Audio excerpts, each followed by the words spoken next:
नमस्कार दोस्तों, constitution law की इस जबरदस्त क्लास में आप सबका स्वागत है। आज हम एक ऐसे यूनिट को समझने जा रहे हैं जो बिलीव मी देश के पूरे फाइनेंशियल सिस्टम की नींव है, फाइनेंस रिलेशंस। ये आखिरकार वही चैप्टर है जो डिसाइड करता है कि देश में पैसा आएगा कहां से, उसे खर्च कौन करेगा और इस पावर का बंटवारा आखिर होगा कैसे। तो क्या आप इंडिया के इस पूरे फिस्कल फ्रेमवर्क यानी इसके वित्तीय ढांचे को मास्टर करने के लिए बिल्कुल तैयार हैं? चलिए इस कॉम्प्लेक्स दिखने वाले टॉपिक को बिल्कुल सिंपल, आसान कंसेप्ट्स में तोड़ते हैं ताकि एग्जाम का हर एक सवाल आपको आसान लगने लगे।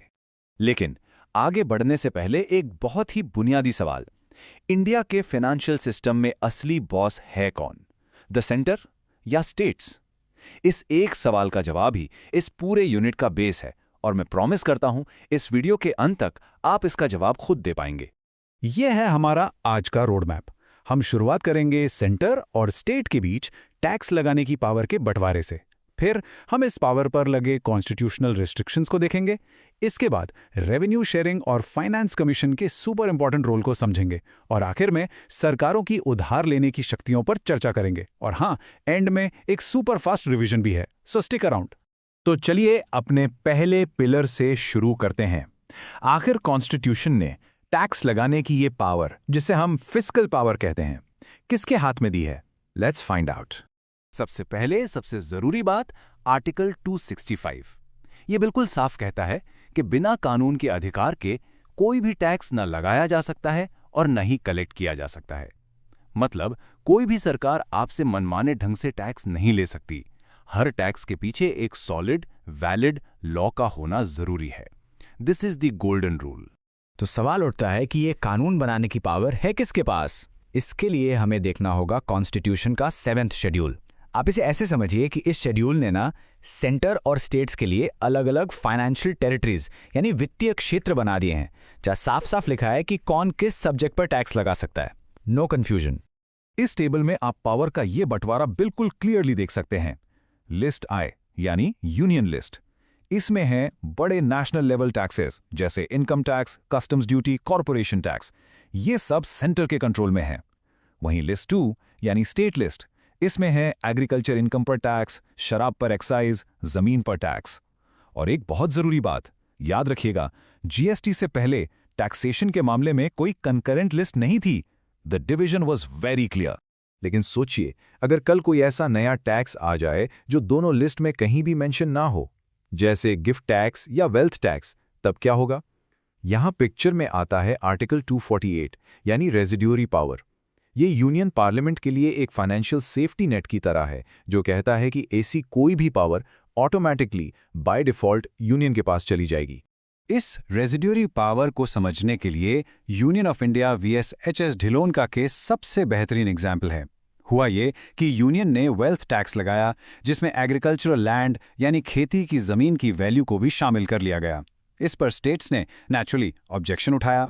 इससे एक बड़ा कानूनी सवाल खड़ा हुआ, क्या यूनियन अपनी रेजिड्यूरी पावर का इस्तेमाल करके एक ऐसे विषय पर टैक्स लगा सकता है जो on the face of it state list से जुड़ा हुआ हो, जैसे कि इस केस में agricultural land? This was a huge question. और सुप्रीम कोर्ट का जवाब था एकदम साफ, यस। कोर्ट ने एक बहुत ही सिंपल टेस्ट दिया, बस इतना चेक करो कि क्या वो टैक्स स्टेट लिस्ट में साफ साफ लिखा है। अगर नहीं तो पार्लियामेंट उस पर रेसिड्यूअरी पावर के तहत कानून बना सकती है। इस फैसले ने यूनियन की फाइनेंशियल पावर्स को काफी मजबूत कर दिया। तो सरकारों के पास टैक्स लगाने की पावर तो है, लेकिन क्या ये अनलिमिटेड है?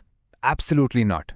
अब हम अपने दूसरे पिलर की तरफ बढ़ते हैं, वो कॉन्स्टिट्यूशनल बाउंड्रीज जो इस पावर पर लगाई गई हैं। ये हैं वो में लिमिट्स। देखिए, आर्टिकल 13 के अनुसार कोई भी टैक्स कानून फंडामेंटल राइट्स का उल्लंघन नहीं कर सकता।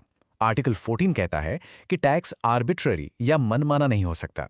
आर्टिकल 19(1)(g सुनिश्चित करता है कि टैक्स इतना भारी ना हो कि किसी का बिजनेस ही बंद हो जाए, नॉन कॉन्फिस्केटरी। और आखिर में आर्टिकल्स 285 और 289 जो सेंटर और स्टेट्स को एक दूसरे पर टैक्स लगाने से रोकते हैं।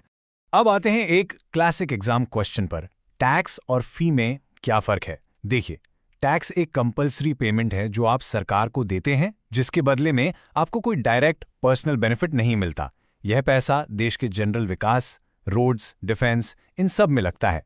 वहीं फी एक स्पेसिफिक सर्विस के बदले ली जाती है। यहां क्विड प्रो को का प्रिंसिपल काम करता है। यानी समथिंग इन रिटर्न। जैसे आप कॉलेज फी देते हैं तो आपको बदले में एजुकेशन की सर्विस मिलती है। It's a direct exchange. इस फार्क को द शिरूर मठ केस ने ही लीगली इस्टेब्लिश किया था। कोर्ट ने साफ किया कि अगर सरकार आपसे पैसा ले रही है लेकिन बदले में कोई खास सर्विस नहीं दे रही है तो वो टैक्स है, फी नहीं। यही फेमस क्विड प्रो को टेस्ट कहलाता है। अब बात करते हैं इंटर गवर्नमेंटल इम्यूनिटी की। एक फेडरल सिस्टम में इसे सेंटर और स्टेट्स के बीच म्यूचुअल रिस्पेक्ट का प्रतीक माना जाता है। आर्टिकल 285 कहता है कि स्टेट्स यूनियन की प्रॉपर्टी पर टैक्स नहीं लगा सकती, और आर्टिकल 289 कहता है कि यूनियन स्टेट्स की प्रॉपर्टी और इनकम पर टैक्स नहीं लगा सकती। सिंपल। ऑलराइट, इसे हम अपने तीसरे पिलर पर आते हैं। हमने देखा कि टैक्स लगाने की ज्यादातर बड़ी पावर्स यूनियन के पास हैं, लेकिन विकास कार्यों पर खर्च करने की बड़ी जिम्मेदारियां स्टेट्स की हैं। इस वर्टिकल फिस्कल इम्बैलेंस को ठीक करने के लिए कॉन्स्टिट्यूशन ने रेवेन्यू शेयरिंग का एक मैकेनिज्म बनाया है। इस शेयरिंग सिस्टम का सबसे इंपॉर्टेंट हिस्सा है फाइनेंस कमीशन, जिसका गठन आर्टिकल 280 के तहत हर 5 साल में प्रेसिडेंट करते हैं। इसका मेन काम है सेंटर और स्टेट्स के बीच टैक्स रेवेन्यू के बंटवारे पर रिकमेंडेशंस देना। ये इन अ वे फिस्कल फेडरलिज्म के बैलेंसिंग व्हील की तरह काम करता है। टैक्स शेयरिंग का ये सिस्टम समय के साथ इवॉल्व हुआ है। 80th अमेंडमेंट 2000 में एक बहुत बड़ा बदलाव आया, जब कुछ चुने हुए टैक्सेस के बजाय यूनियन के लगभग सभी टैक्सेस को एक सेंट्रल पूल में डालकर शेयर करने की व्यवस्था शुरू हुई। और फिर ऑफ कोर्स 2016 में 101st अमेंडमेंट से जीएसटी आया, जो वन नेशन वन टैक्स के कोऑपरेटिव मॉडल पर आधारित है। टैक्स शेयरिंग के अलावा सेंटर स्टेट्स को ग्रांट्स यानी अनुदान भी देता है। ये 2 तरह के हैं। पहले हैं स्टैट्यूटरी ग्रांट्स, जो आर्टिकल 275 में हैं। ये फाइनेंस कमीशन की सिफारिश पर दिए जाते हैं और ये ज़रूरतमंद स्टेट्स का हक है, इट्स देयर राइट। दूसरे हैं डिस्क्रिशनरी ग्रांट्स, आर्टिकल 282 के तहत, जिन्हें यूनियन गवर्नमेंट अपने विवेक से इट्स ओन डिस्क्रिशन किसी भी पब्लिक पर्पस के लिए दे सकती है। और अब हम अपने आखिरी पिलर पर पहुंचते हैं, बोरोइंग पावर्स। देखिए, जब सरकार का खर्च उसकी आय से ज्यादा हो जाता है तो उसे उधार लेना पड़ता है। इसके लिए भी कॉन्स्टिट्यूशन में बिल्कुल साफ नियम है। यहां पावर का अंतर बिल्कुल साफ दिखता है। यूनियन गवर्नमेंट आर्टिकल 292 के तहत देश के अंदर से और विदेश से कहीं से भी उधार ले सकती है, लेकिन स्टेट गवर्नमेंट्स आर्टिकल 293 के अनुसार सिर्फ देश की सीमा के अंदर से ही उधार ले सकती हैं, और उन पर एक और बहुत बड़ी पाबंदी है। और यही है वो आर्टिकल 293 क्लॉज 3। ये स्टेट्स पर एक फाइनेंशियल लीश यानी वित्तीय लगाम की तरह काम करता है।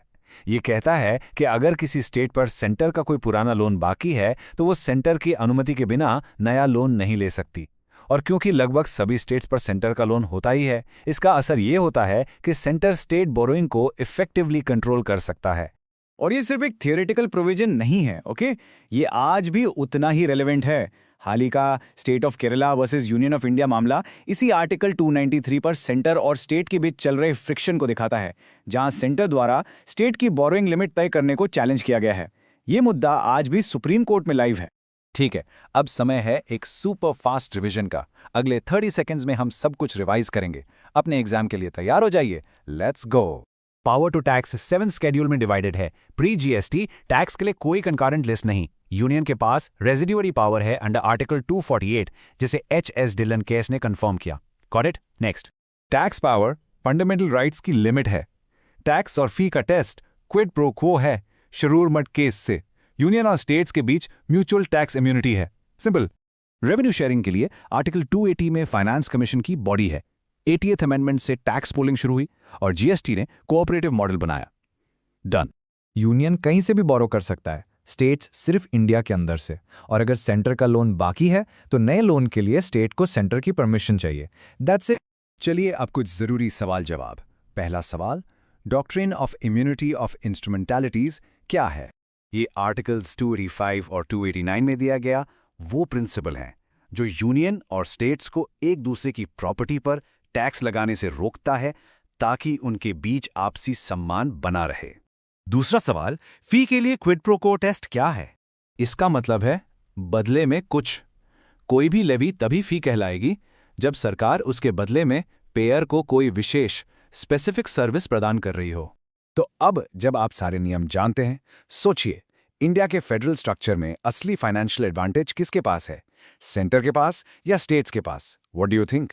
अगर आपको ये एक्सप्लेनर यूजफुल लगा तो विश्वास रखिए आपके एग्जाम की तैयारी बिल्कुल सही ट्रैक पर है। ऐसे ही मेहनत करते रहिए। All the best. ऐसे ही इंफॉर्मेटिव वीडियोस देखने के लिए LLB स्टूडेंट अड्डा को सब्सक्राइब करें एंड फॉलो करें. If you want any new topic, comment below.